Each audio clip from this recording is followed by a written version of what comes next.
Good morning, everyone. Good morning, good morning. I love seeing all these names pop up. Yeah, we had like 200 people, right? I believe last we checked, we had about 230, around 10:45, so that's really exciting. Good morning, everyone. If you want to take a moment to chat into the chat box, be sure to select all panelists and attendees so we can see your commentary and share your name, what organization you're with, if any, and where you're joining us from this morning.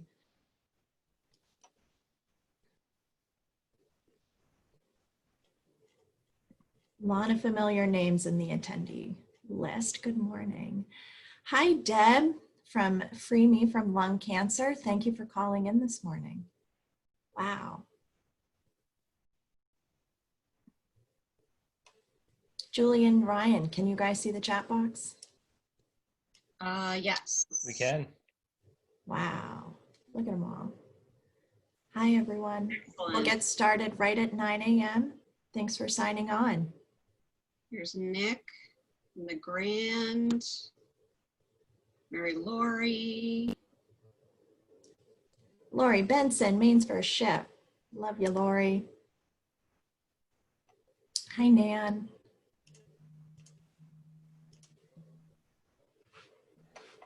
Awesome.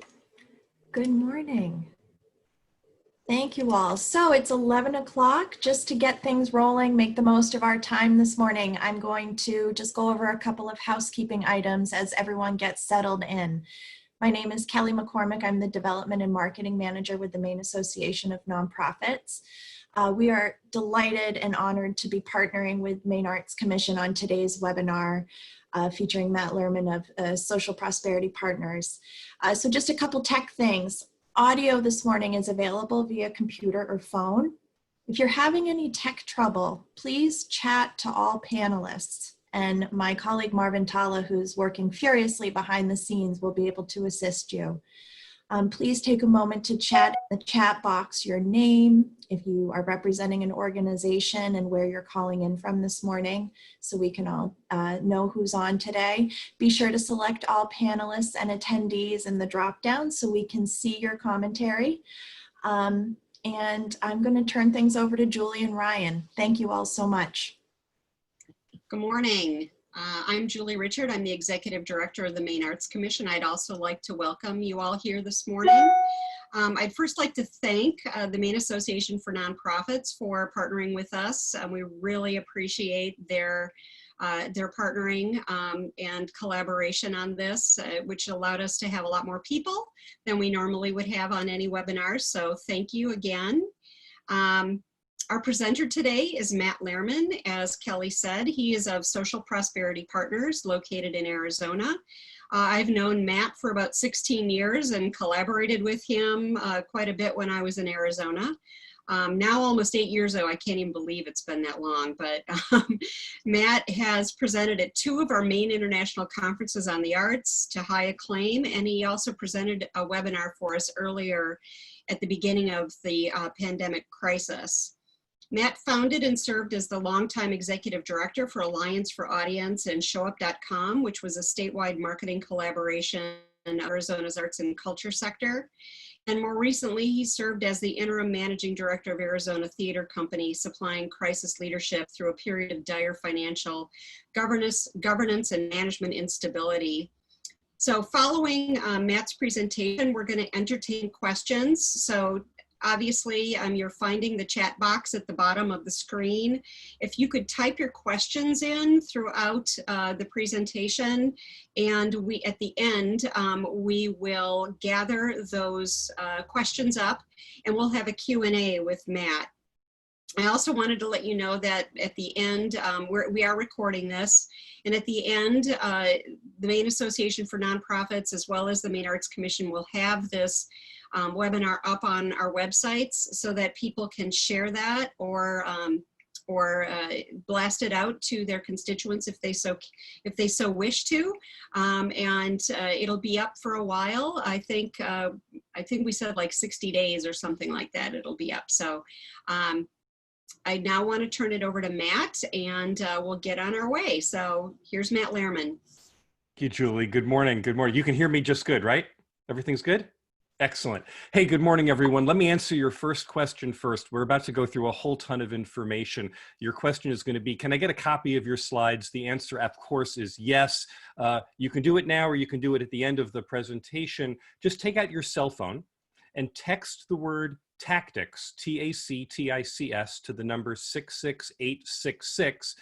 You'll get a bounce back message that asks for your email address, and then you'll go right into my email list. And about an hour after the presentation today, I will send you a copy of the presentation slides, plus an evaluation form and some other resources that we're about to talk about. So I'll repeat that at the end, but just so you know, of course, you can have the slides. Let's get into our topic today, which is how to ask for money in tough times. Well, let's recognize we are in a moment of disruption and uncertainty and stress for ourselves and for our organizations, but I would suggest that you resist calling this the new normal. This is not the new normal. You'll know we're in the new normal when you can organize for the near future and you can plan for the long-term future. That is, when you're stable enough to have the ability to focus on strategy. But we're not in that moment right now. I call this the raw normal. And in the raw normal, we're not talking about strategy. We're purely in the realm of tactics.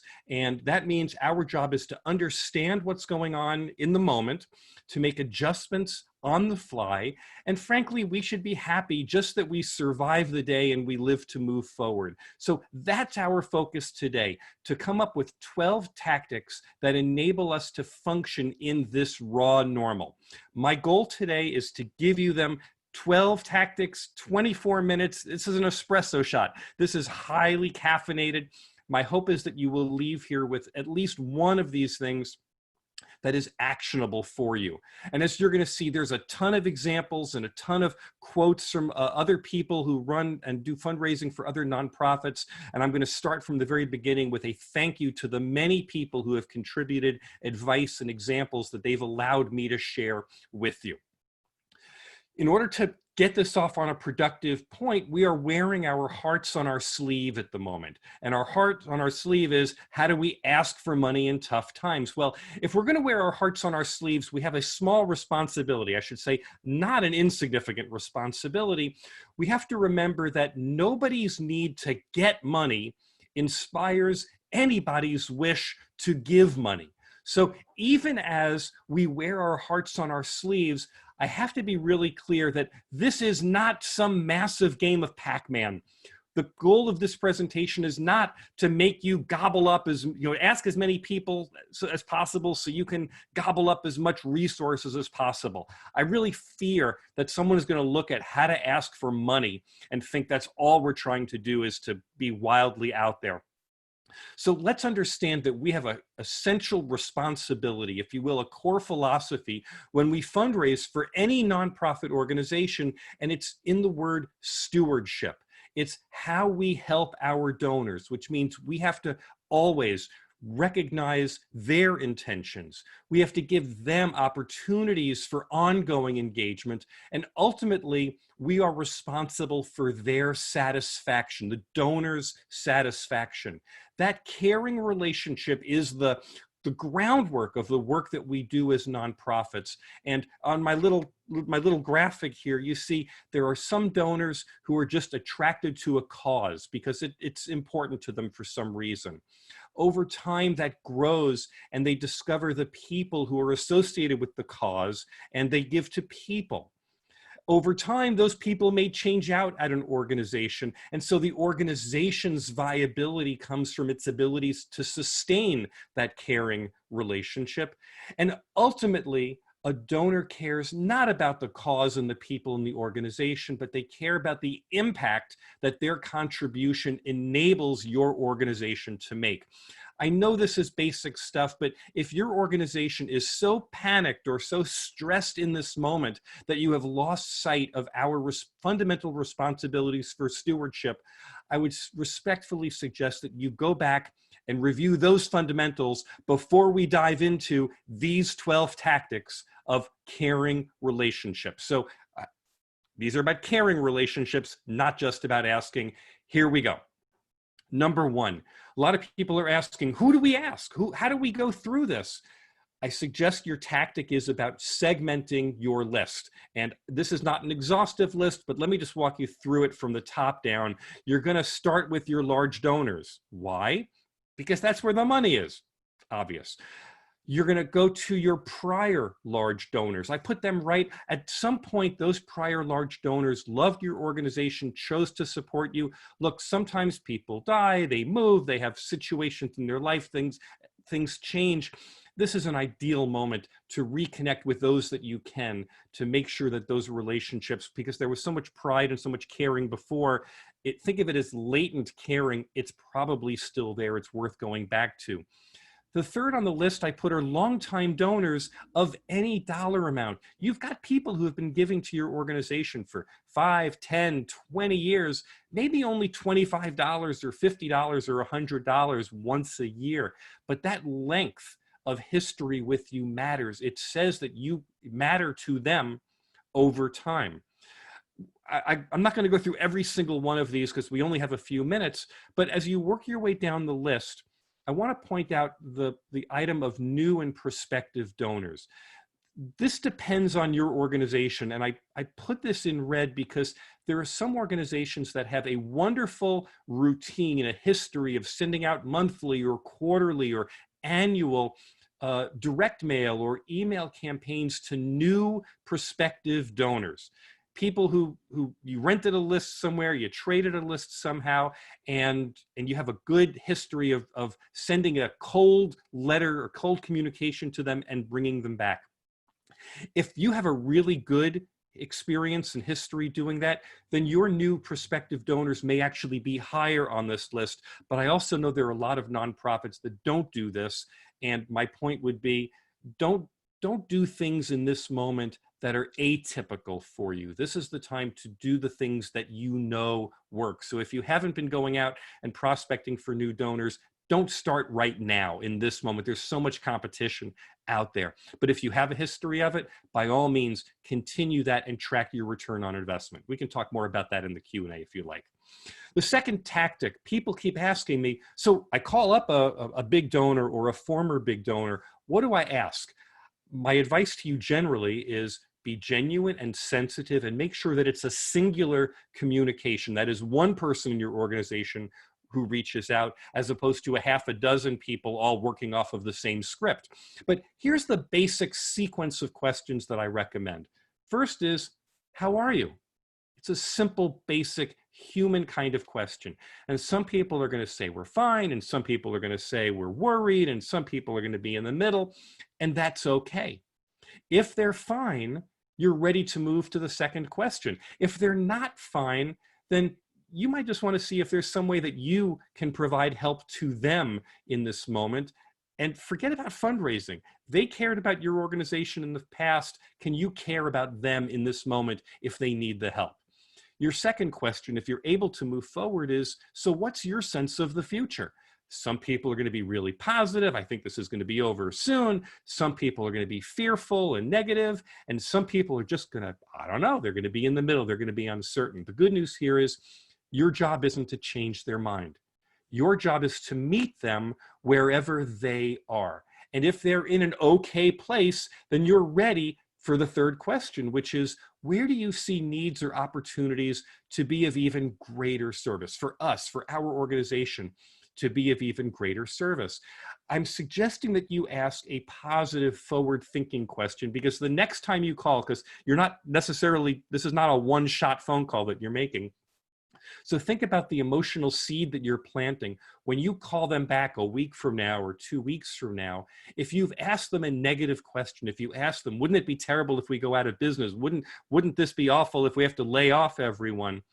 That emotional seed that you're planting now, that's what they're going to be feeling the next time they see your name on their caller ID. But if you ask them, where do you see needs and opportunities that we can be of even greater service, you're positioning yourself as a solution, as a bright spot in their lives. And at some point, you're going to come back to them and you're going to go, hey, you told us that you saw these needs and opportunities, and you know what? We agree. We found that. Would you be interested in supporting that? And that's where you get that question, is it okay if we ask you for your support in this moment? Now, a lot of people have written to me, because I've been saying this point even in my prior webinar. A lot of people write to me and they say, Matt, you know, there's this adage that says, if you want advice, ask for money. And if you want money, ask for advice. And so I've been writing back to people and saying, well, what do you think? I mean, if you ask for advice, do you really want advice? And I have to say, when I saw everyone who was registering for this, I saw that Mary Lowry is actually on the call here from Maine. So Mary, I'm thrilled to be able to quote you on this, because Mary wrote me back, and what she wrote was just so heartfelt and sincere.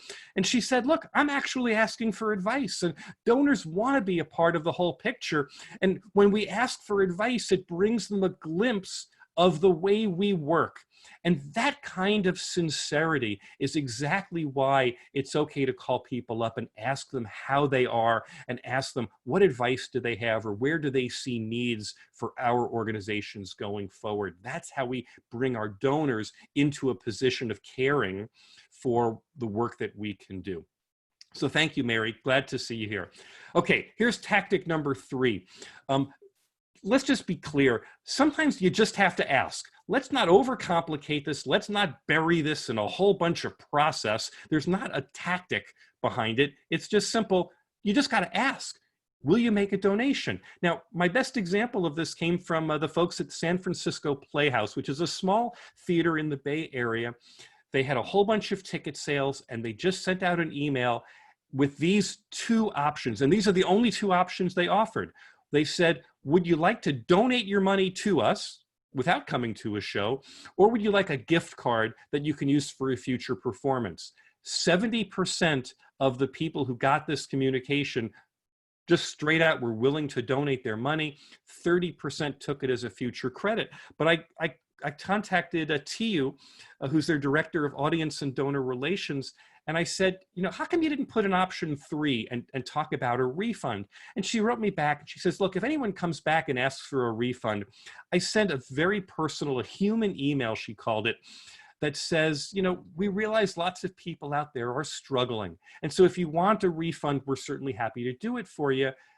But then she went on to say, but no one's asked for the refund. Even the people who asked about it, no one followed through. So let's not overcomplicate the tactic here. Sometimes we just have to ask. Okay, here's tactic number 4. This comes out of the Humane Society of North Central Florida.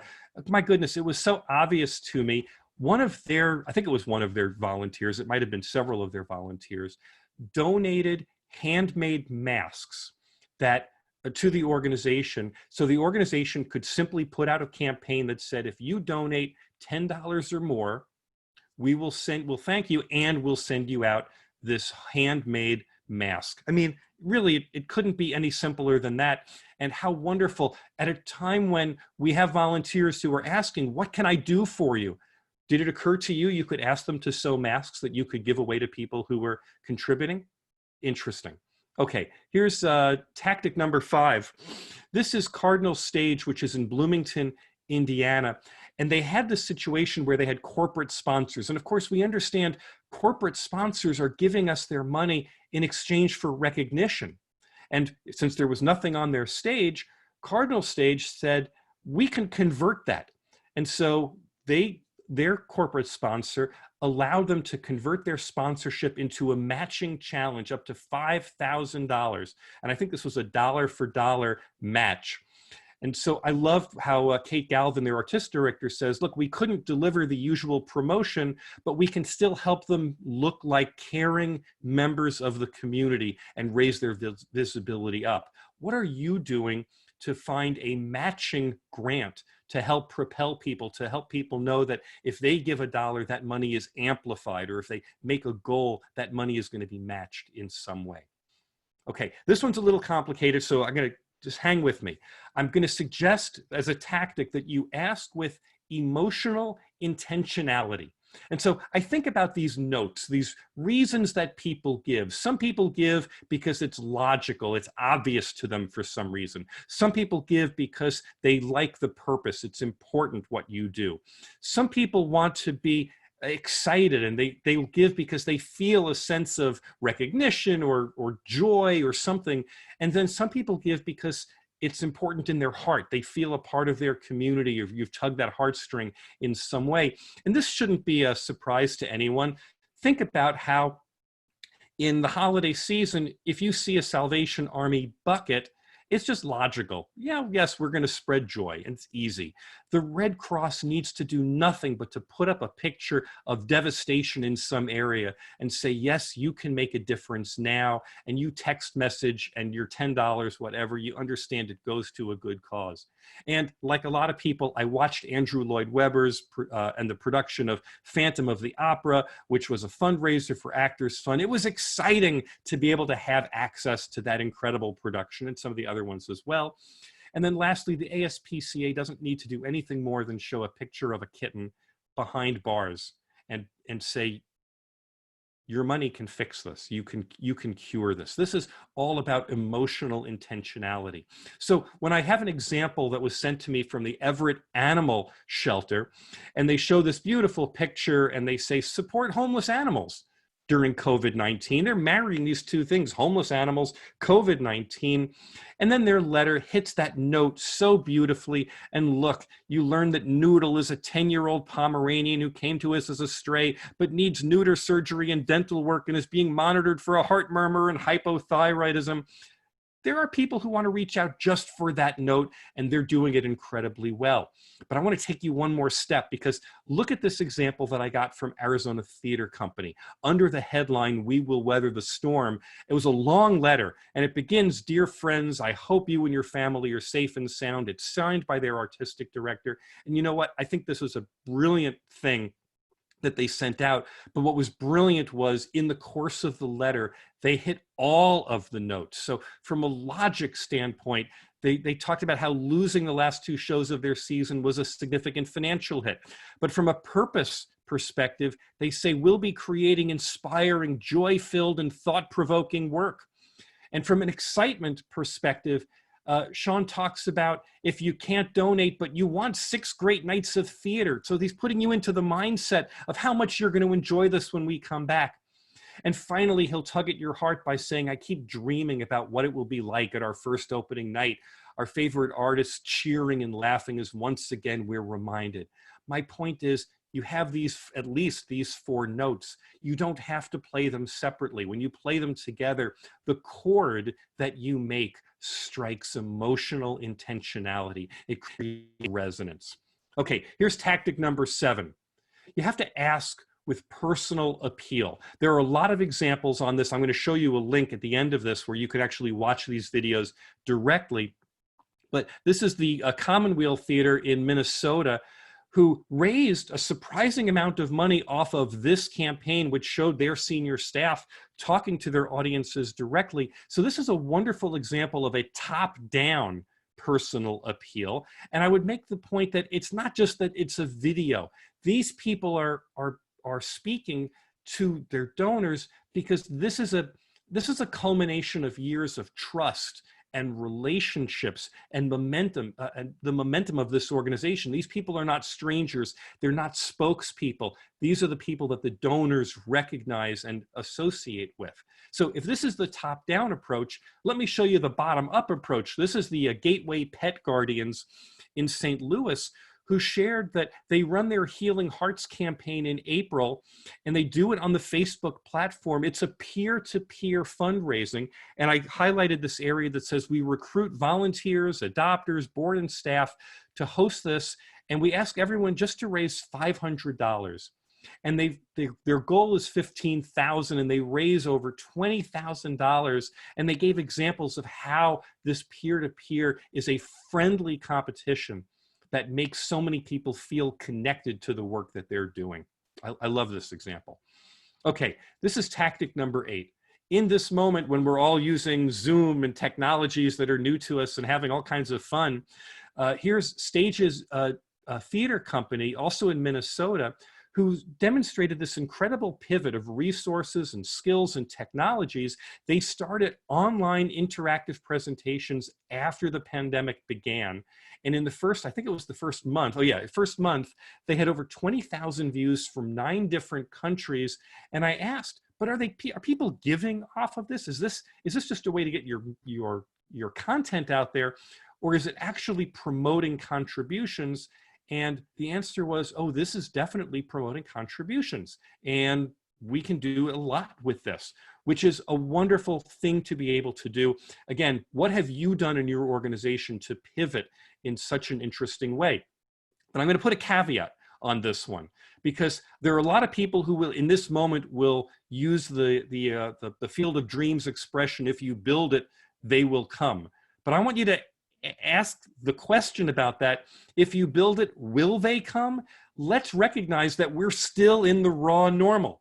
So if we're talking about investing in something, please keep in mind, we're not talking about a long-term investment. I don't think that this is the right time. This is me personally speaking. I don't think this is the right time to make a wholesale huge investment and say, well, this is what it's going to be for the future going forward.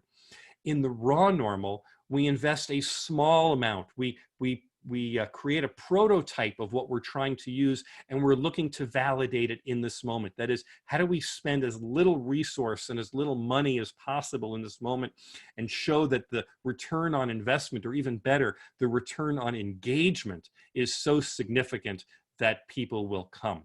So let's not use strategy to solve a short-term challenge that we're facing. Do something in this moment that's reasonable and easy for you to do, and let's see if people will come. Okay, I'm going to tell you, this is the most fun tactic that I have to offer here. You ask people by entertaining them, and I was really thrilled. One of the organizations that sent me an example of what was working for them was the Tank, which is a stage. It's a venue for emerging artists in New York City. And they sent me what was an invitation to their annual virtual gala. They've never produced a virtual gala before. And in writing to me, Danielle King, their managing producer, said, look, we're small, we're nimble, we're scrappy. And so we were able to move quickly on this. And this was the invitation we got. And if you look at the one on the far right, for just $100, they're sending out a cooking kit for 2, and then you get to do their evening entertainment. Well, I'm just going to tell you, they shared this with me. I thought, this sounds like fun. So that's me, that's my wife. And we actually attended their event on May 19th. We paid our money and everything. And we spent an evening. In fact, this doesn't even show at 5:30. There was a red carpet preview show that they did before the whole evening's entertainment. And yes, we received a box from our local grocery store. They had arranged, sent all of the food to us. We did the cooking along with them. And then that evening, we had a wonderful time. Understand, we did this at New York time. I'm in Arizona. So it was 6 o'clock when it started there. We were cooking our dinner at 3 o'clock in the afternoon. But we had such a wonderful time. And the little takeaway that I had from this was what made their virtual gala successful was it was an emotional experience. I mean, they actually delivered emotions through the computer by the way they honored their honorees, and the tributes to them were sincere and very well thought out. It was a purposeful event. It was a delicious event. We made the food. We did it with their chef. It was great. And the evening was really watchable. You know, I think my biggest takeaway from this is, if you want to learn how to do a virtual gala or a virtual anything, the best thing you can do is attend someone else's gala, have the experience, and learn from it, and maybe even do it in a field that's far different from the nonprofit sector area that you live in for yourself. Okay, here's tactic number 10. Think about creative partnerships. Now, the Stockton Chorale wrote to me, and they sent me their very fine, professional, competent letter, their typical conventional campaign. I have no problem with it whatsoever.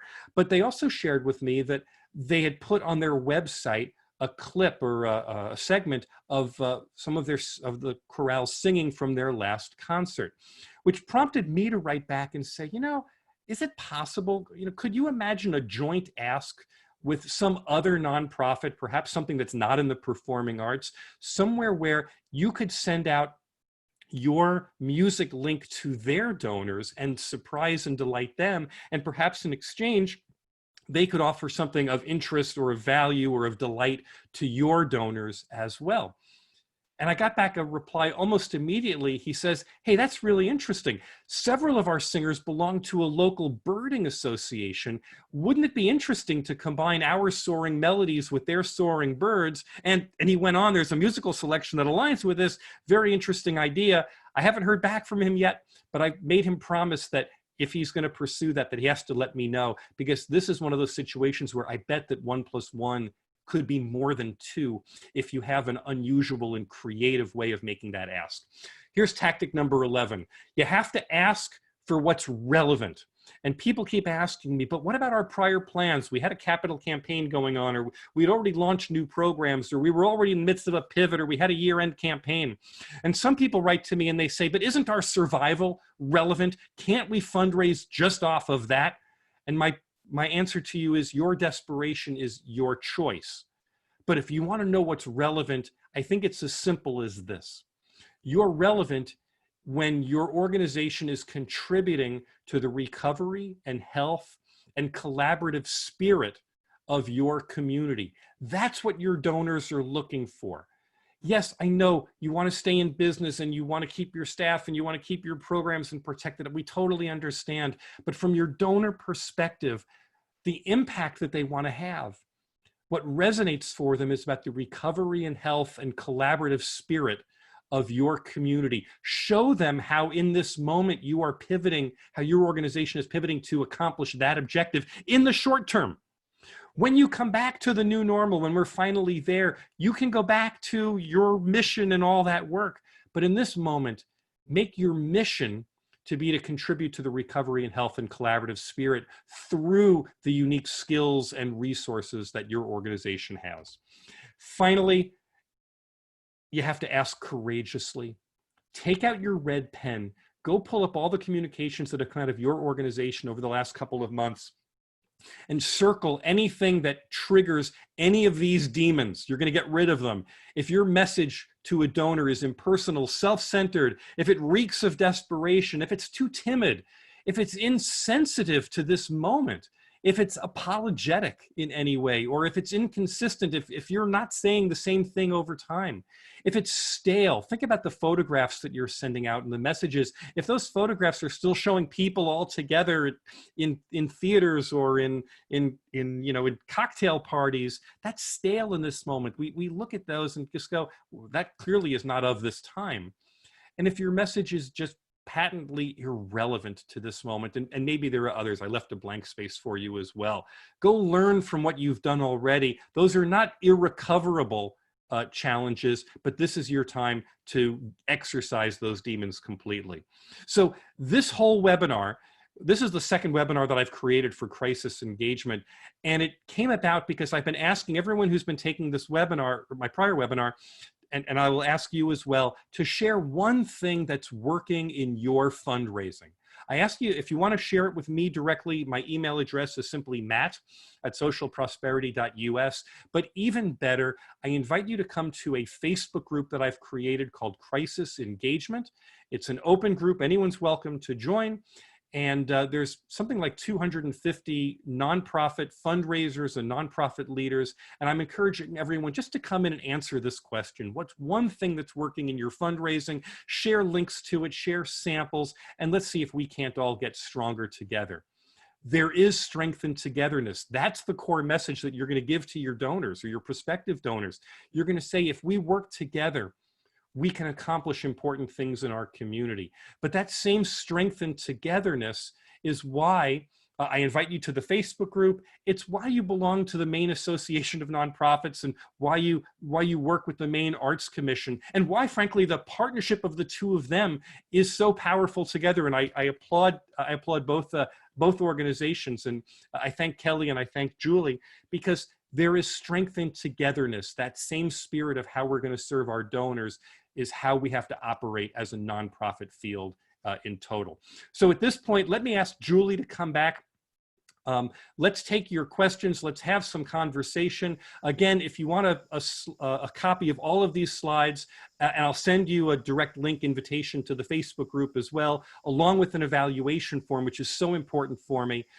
Just take out your phone and send a text message to the number 66866, send the word tactics. It'll bounce back and ask you for your email, and then we'll go from there.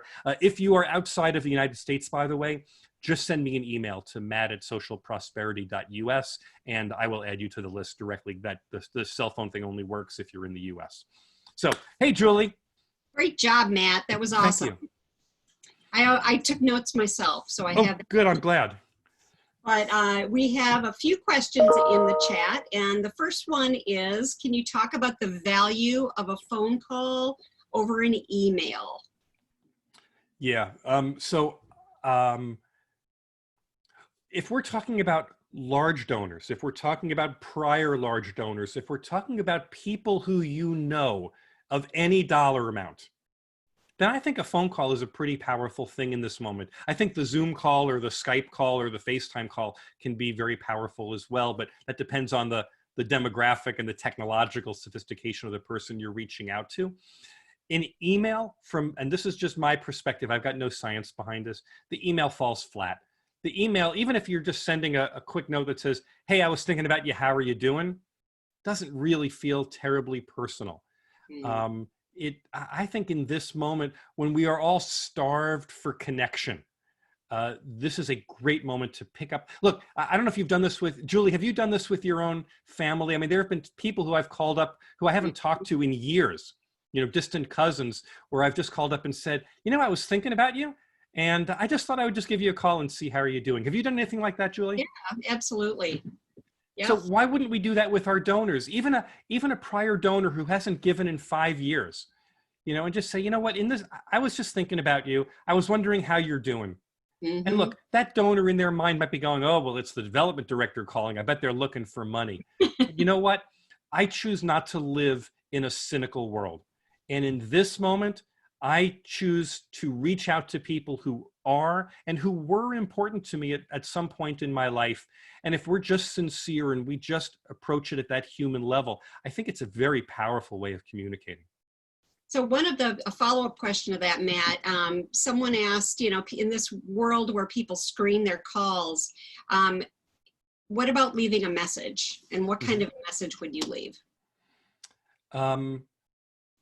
You know, I guess I the same answer. I would leave a message that says, hey, I was thinking about you. I thought I would reach out. You know, once you're a member of our family, our organization's family, you know, you're always a member of the family, whether you gave this year or not. You know, our appreciation for you, our respect for you, our love for you doesn't have a 12-month expiration from the date of your last contribution. So that communication that just says, hey, I was thinking about you. I wanted to check in with you and see how you're doing in this moment. I think that's powerful, but I think I wouldn't stop there. If you leave that voicemail and you haven't heard back from that person in 2 or 3 days, or I don't know, some number of days, I would reach out and call again. Yeah. I wouldn't just leave it at the phone call. That makes sense. Someone is asking, how do you rectify, and this is actually Niles, I can't pronounce your last name, Niles, sorry. How do you rectify lapses in stewardship of donors when you're calling them now? How do we rectify? So rectify is the operative word in that sentence, which means that Niles thinks that somehow we screwed up that relationship. We lost that relationship for some good reason. And, you know, Julie, have you ever been in a party where you've met, you know, like maybe a business reception where you've met someone, you know them, you know what you talked about, but you can't think of their name? Yeah. And you just have to like look them in the eye and just go, I'm so sorry. I know that we know each other, but I am just drawing a blank. Have you ever had to do that? Yes. It's awkward, right? It is for sure. So that I have the same answer to this. In this moment, swallow your pride, gulp it down, call up the person and just say, you know, I just wanted to call and reach out and say hi. and if the other person brings up, yeah, but I thought we hated each other, or I thought we had a falling out, 5 years ago or whatever, you just have to go, we may have, but in this moment, that seems less important to me than just reaching out to the people who are important to us in the community and who we feel a sense of connection to. And that's the reason I decided to reach out. Be the bigger person, hold that, and I guess that's how you rectify. But Julie, let me ask, do you have an example of that? Do you have something that you do that do you always treat it head on? Sometimes it depends. It just depends. And All I right. think in this time of what's going on out there, I think a lot of old hurt is getting buried and going away, and it's a new time, and I think what you said is you just suck it up and you just do what you need to do, and it's really for the good of everybody else at this time. I wonder, can we invite Kelly back into this conversation? Because I wonder if at Maine Association of Nonprofits, if they've ever done any kind of training just specifically around, rectifying, damaged relationships. That's a really interesting topic. That might have to be a future webinar that I do. But Kelly, do you have any thoughts on that? Have you done anything like that in the past? We haven't done a specific training on rectifying relationships, but I think what Julie had to say about people are sort of burying the old hurt, starting fresh.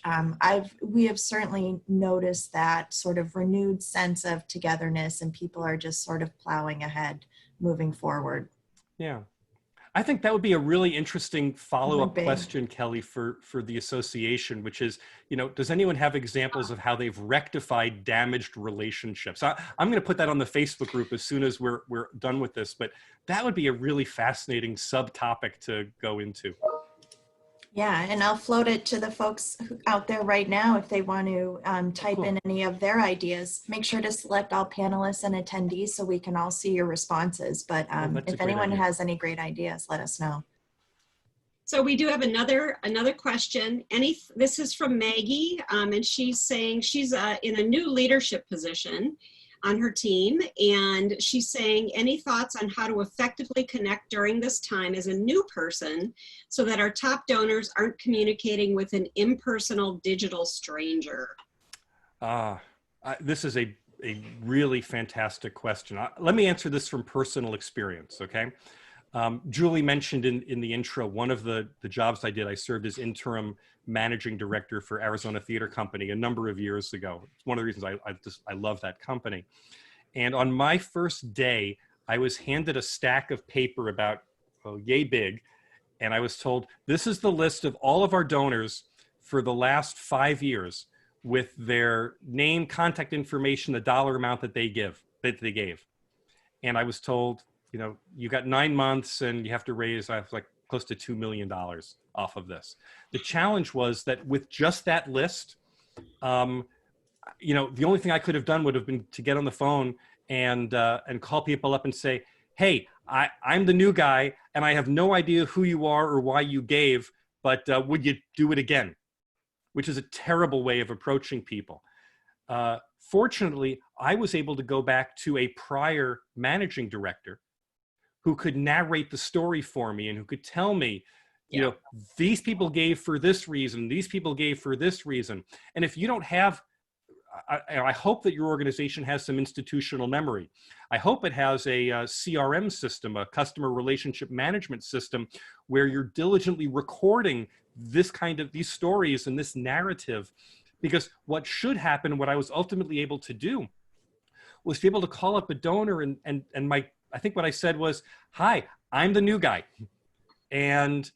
But I know that you've been supporting the company for the last 5 years at $10,000 a year in memory of your son, who was an actor who had a heart attack and died. And that you contribute to support his memory. And I want to let you know that I'm here to continue that relationship and to continue to honor his memory. Now, I didn't have to be artificial. This was not a swarmy kind of thing to do. It was my responsibility to continue the relationships for the organization. So for the person who asked that question, You have to go and find some people who have some institutional memory who can help you narrate the story. And your job is to call them up, and it's a little awkward, I know, to call them and say, hey, I'm the new person, and this is what I understand to be true. And can we talk about that? Because I very much like to continue that relationship for you and for this organization. And you know what? Especially in this moment, I think people are very kind and forgiving, and they're going to give you the benefit of the doubt that you're doing the work that you're supposed to be doing on behalf of your organization. Yeah, it's, I think that that's one of the first things I've always done whenever I've gone into a new situation is find out the history, find out who those people are and what their connection is. And I think that's really, really important. Mm-hmm. I'm just curious, again, let me just ask, Julie, for the Arts Commission, do you know, do the arts and cultural organizations in Maine typically have CRM systems in place? Is that a routine thing? And I'll ask the same thing for Kelly. Have people invested in that kind of sustainable technology? Some do and some don't. Almost everyone at least has a donor management system where they can at least keep track of people and their histories through notes. But CRMs, that's not necessarily a widespread utility, and they don't necessarily know how to utilize them to the best ability. So. Yeah. Kelly, what's your experience with nonprofits using CRMs in Maine? It's really the same. It's going to depend on the organization size, their capacity, how long they've been around. But there's some sort of database, whether it's membership, donors, but how advanced they are in that really is depending. So then let me make this point. Even though I said earlier, be careful about making strategic decisions during the raw normal, I think I might back off on that just enough to say, if anyone's listening to this right now and is thinking, well, gee, maybe this is the right time to make the strategic decision to put a CRM system in place and to use this time while we're in quarantine to actually write out, it's boring work, but to write out these stories and build that narrative, that might be the one thing that I would say that's worth doing in this moment, because if you're hit by a truck, if the person responsible for relationships in your organization is unable to do this work, someone needs to be able to carry that forward. And this crisis that we're all in should really make that obvious to everyone right now. So that's a worthwhile investment to make. We had a great comment from, I believe it was Megan Williams at United Mid-Coast Charities, who mentioned donor surveys as a great way to collect stories and testimonials from the mouths of the donors themselves. Save yourself a little bit of the work in transcribing. Absolutely. In fact, in the other webinar that I teach on how to sustain donors, that's one of the recommendations that I make is ask for fresh testimonials in this moment, because they resonate and they say why the work that we do is so important now. Because any testimonial that you have that's more than 3 months old at this point is going to sound stale because it's not recognizing the situation we're in. Asking for fresh testimonials is powerful right now. Yeah. And that actually, we had a question from Abigail Smallwood. If our organization is pivoting to provide support right now, is it appropriate to highlight that when asking for needs and opportunities that the donors are seeing right now? I'm sorry, I missed the first part. If they're pivoting to do what? To provide support in a more specific way during the pandemic, that's okay to share with donors at this point in time, right? Not just okay, it's essential. That's what your donors need to know, that you're not just sitting on your hands, in a hole waiting for someone to come and bail you out. So I don't have a real example of this, but I'll give you my theoretical example. If you have the kind of nonprofit that, in the arts, we can't get together, we can't be in theaters, we can't rehearse together, we can't do these things, but if your venue is down the street, or your rehearsal studio is down the street from a grocery store, from a medical office, from people who are doing essential services in this moment, can you call them up and say, you know what, we'd like to come and help you with your curbside delivery or help you stock your shelves or whatever is the thing that you do, and send out to your donors. In this moment, the best thing that we can do is to be of service to our neighbors in our community. Here's how we're helping them. And we hope that and we expect that when we're back in business, that you're going to help invite them in to enjoy the work that we do as well. And we hope you'll do business with them in the meantime. We are stronger together. We are in this together. Your donors want to see that that your organization is taking that kind of forward, that kind of caring approach to its community. Yeah, I think that's beautiful. So Matt, Rob is asking, my position is new to my company. I have 0 current donors. What is the best way to make these connections during this time? Rob has 0 current donors? 0. Well, you know, if the company already exists, I guess I have to ask Rob a couple of clarifying questions. Rob, so quickly type here. Is this a new company that you're starting? Again, you just got caught flat-footed in all this, which would be awful and terrible, and I understand. Or is this an existing company that has other donors? It's just that you personally have no connections to begin with. I'm going to assume it's the latter while you're typing, Rob, and just say, you know, everyone has current donors. Not every donor has given money. People have given their time. They've given their attention to you. Cultivate with what you've got. Go and make those connections. Go and, like Mary Laurie advised, go and ask for advice. Go call. Oh yeah, so Rob says we've been around for 50 years. There is no shortage of people for a nonprofit that's been around for 50 years. There's no shortage of people who have paid attention to you, who have been beneficiaries of the work that you do, who have found some way to support you or collaborate with your organization in some way. If you're new to the organization, then go out and start collecting those. You know what?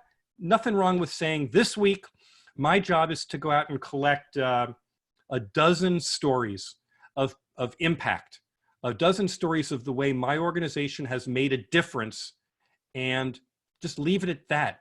Those stories of impact are your entree to fundraising, because people care about the impact that your organization has, and your ability to narrate that story, to collect that story.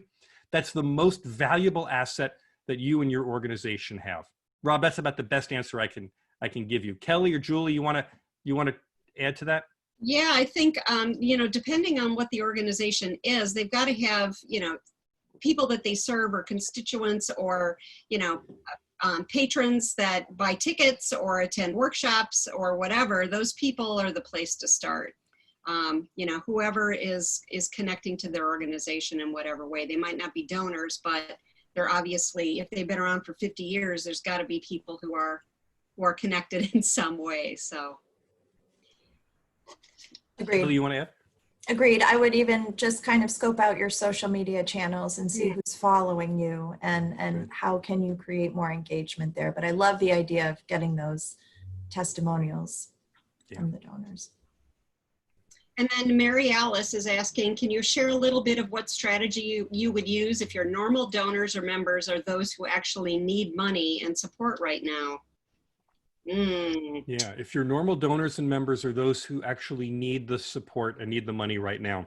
Yeah. Okay, I got 2 answers for you. The first, I'm just going to repeat. Start with stories of impact. I mean, your ability to capture the story, to tell a narrative, you know, it may be that you're not, you got to protect the anonymity of the person who is the beneficiary. I totally respect that. But tell a story, and then put that story in front of people who are not your normal donors and members. Say, look, this is what we're facing right now. Our normal donors, people who are at risk or people of modest means or whatever, they're not able to do this for themselves right now. So I need this package. I need this way of sharing these stories with other people. That's one answer for you. I have another answer. I don't know that this is, I'm not going to write a prescription on this. I'm just going to say this from personal experience. When I was in college, I played guitar, and I studied for a semester in Europe. And like so many people, I couldn't resist. And I took my guitar out on the street corners of Paris and of London, and I played guitar on the street corners, you know, for for money, for loose change. Busking. And You're busking. I was busking, exactly. And my insight from that, I've never talked about this. My insight from this was that the people who put money in my guitar case were not people who were well off. It was other buskers and other people who were living on the streets. I mean, it took me a while to realize what was going on here, but the ecosystem was that people of modest means were supporting each other. And your busking was kind of a demonstration of saying, okay, in this moment, I need cash, I need to eat, I need to do something, and I need the money at this moment. But anyone in that mode who had a little bit of extra money, they were sharing that resource with others like them in this moment. I don't know if that carries through to the kind of fundraising that you're doing. I hope it does. I imagine that there's something there. So I'll stick with my first answer, which is then go out and find a better way to pitch that story to new kinds of donors. But somewhere in that ecosystem, there is still a way for even people of modest means to support each other. And I would not be quick to discount that. Great. And if you want me, my guitar's over here, I'll gladly, no, I'm kidding. I'm not going to do that right now. So Patty is asking, how can we approach people who like or follow our Facebook page? They've not responded to posts to donate. Can we mail to them? What's an appropriate approach? Well, if they are if they like or follow us on Facebook, if that's all the information that you know, then you're kind of at a dead end. Oh wait, I can even show you, look, you're at a dead end because look, that's my, oh wait, hang on. I have a dead end slide there. I have a dead end slide. That's how I know I've gone too far in my PowerPoint. So, one of the disadvantages of Facebook is that we don't get their name and address information. We just don't have that level. So it makes it hard to follow up with them directly. On the other hand, if you can create something that is appropriate to social media, and I don't really know what that is, then you can find a way to excite them in some way. I guess the example I would give is, remember how enthralled we all were with the ALS bucket challenge a couple of years ago? We were all dumping ice cold water over our head. Yeah. That's the kind of giving that social media is wonderful for, because you don't have to have their name and address information. You don't have to do anything other than give them something fun and demonstrative, and people responded to it. And I imagine that someone in this moment is conceiving the next ALS bucket challenge kind of thing. I'm almost surprised it hasn't happened already. Someone's going to come up with something that we can do individually, social distance or whatever. So it's going to happen. And you can't sit and strategize and say, I'm going to come up with it right now and we're going to have it going by the end of the week. I don't think, that it doesn't work that way. On the other hand, if you and your organization can create something that is so powerful and compelling that people on Facebook will be enthralled with it, then that's your ticket. But I think that's a long way around. In this short-term moment, I would frankly spend more of my time on trying to get people to give you their contact information and approach the people that you know. And if people are at the fringes, if they're just lurking, I don't have an easy, quick solution for you for that. Yeah, they could actually private message every single person, but that would take an enormous amount of time. So, indeed. That is a possibility, though, if you've got a lot of time on your hands. Dolly is asking, talk a little bit about the importance of getting the board engaged in supporting fundraising efforts. Yeah, so hugely important question. Thank you, Dolly. So a couple of things about the board. I've heard this in three different directions. First, I've heard about skeptical board members. Those are the kinds of board members who say, this virtual fundraising or virtual galas, that's a fad. And we shouldn't bother with it because, this thing's going to be over before too long and we got to get back. We got to stick to our core stuff. And to those people, I say, you've never been to a virtual gala. You've not done this kind of thing. We need to get you to do it. Just, spend your $100 and go and do this one for this other nonprofit somewhere else in the country and just see how it's done and see how you would do it differently or, what you like or don't like about it. Because no one knows the answer to this. We're all in the moment of figuring it out. So if you got to get your board engaged, first off, help them think forward with you. The second point is, in regular times, we would say that the board's job is not to fundraise like they have to get the money and bring it in. It's that they have to help you open the doors, right? That staff can be the ones to do the close, but the board has to be the one who says, this is the right person, this is the right time, I'm gonna make the introduction, I'm gonna make it possible for you to tell your story. That hasn't changed. The board member's job to get them engaged in fundraising is not, can you raise $5,000 for us before the end of the month because we have to make payroll? That's not going to be terribly compelling. In fact, that scares your board member. That makes your board member think that they're going to go out and use up social capital, and there's a real risk of failure here, and they're going to be embarrassed by that. So that's not it. Your board member, this goes back to your stories of impact. This is the time to make sure that your board member can tell a personal story of impact. In fact, one of my regular recommendations during good times is that every board meeting should have an agenda item where we ask one or two board members to just share a personal story of how they've seen this organization have impact in the community, something that they've seen personally. We practice that and we reinforce that among each other, because those are the stories that we have to tell when board members go outside. So if you've got a board member who is not engaged, my first thing that I look at is, do they have a story to tell?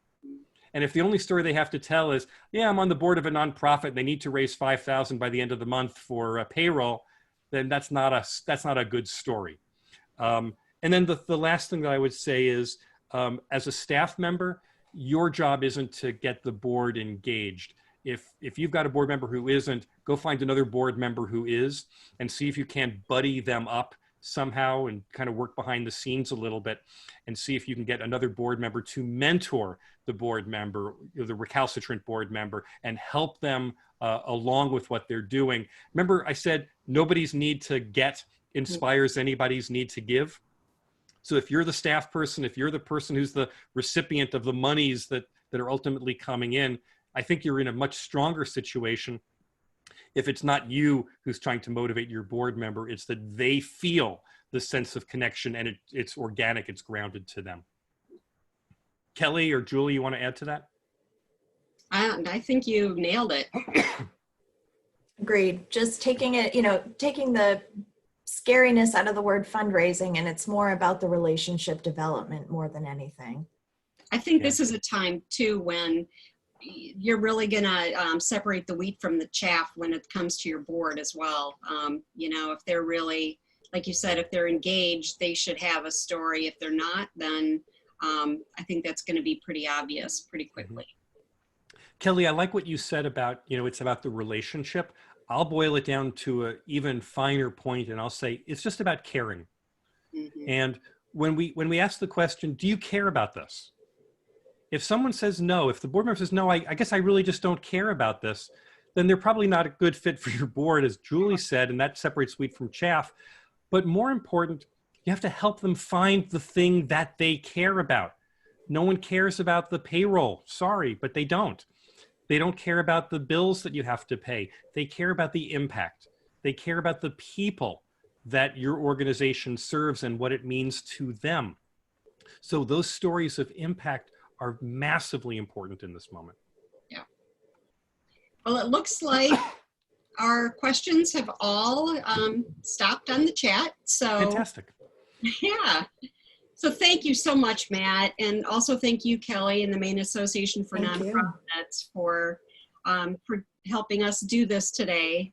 We've got a lot of compliments in the chat. So I think this has been really helpful for everyone, Matt. And I know I've gotten a lot out of it, and I'm sure Kelly has too. So thank you. Just a reminder that this will be recorded, and we'll have it on our website, and MAMP will have it on their website as well. And just look for that. All right? Fantastic. Thank you all. Thank you all. Thanks, Matt. Thanks, Julie. Bye. Thanks so much.